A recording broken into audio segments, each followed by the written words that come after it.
Commitment ছিল আমরা ইনসাফের একটি বাংলাদেশ গড়বো, যেখানে মানুষেরা আজাদি পাবে, মানুষের তাদের কথাগুলো বলতে পারবে, মানুষের রাজনৈতিক স্বাধীনতা থাকবে, মানুষের সমান অধিকার, মানুষের যে প্রাপ্য অধিকার সেটি নিশ্চিত হবে। সেটি মহান মুক্তিযুদ্ধের একটি বড়তম জায়গা ছিল, কিন্তু আমরা সেটি ফেল হয়েছে। সেই জায়গায়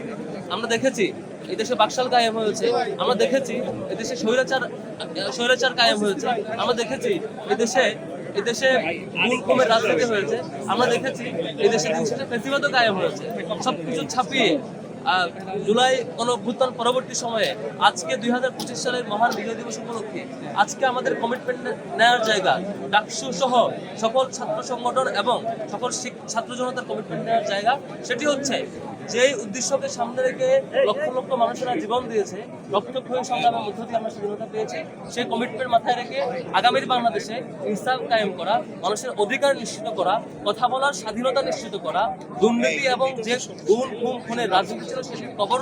রচনা করা, এবং আগামীর বাংলাদেশে সকল ধরনের অন্যায়, নির্যাতন এবং জুলুমের একদম পতন নিশ্চিত করা পর্যন্ত আমাদের যে লড়াই, সেই লড়াই জারি রাখবার কমিটমেন্ট নেওয়ার জায়গা আসছে। এখানে আমরা নিতে এসেছি। আমরা মূলত আজকে ফুল দেওয়া এবং আনুষ্ঠানিকতা শুধুমাত্র একটি আনুষ্ঠানিকতা না, এর মধ্য দিয়ে আমরা যদি কমিটমেন্ট না নিতে পারি, আজকে এত মানুষ আসার মধ্য দিয়ে ফুল দিয়ে নেই কেন, যদি আনুষ্ঠানিকতা উদযাপন করে না কেন, কমিটমেন্ট না নিয়ে যদি আমরা আমাদের করণীয় ঠিক করতে না পারি, দিন শেষে আবারও ব্যর্থতার দিকে আগাবো।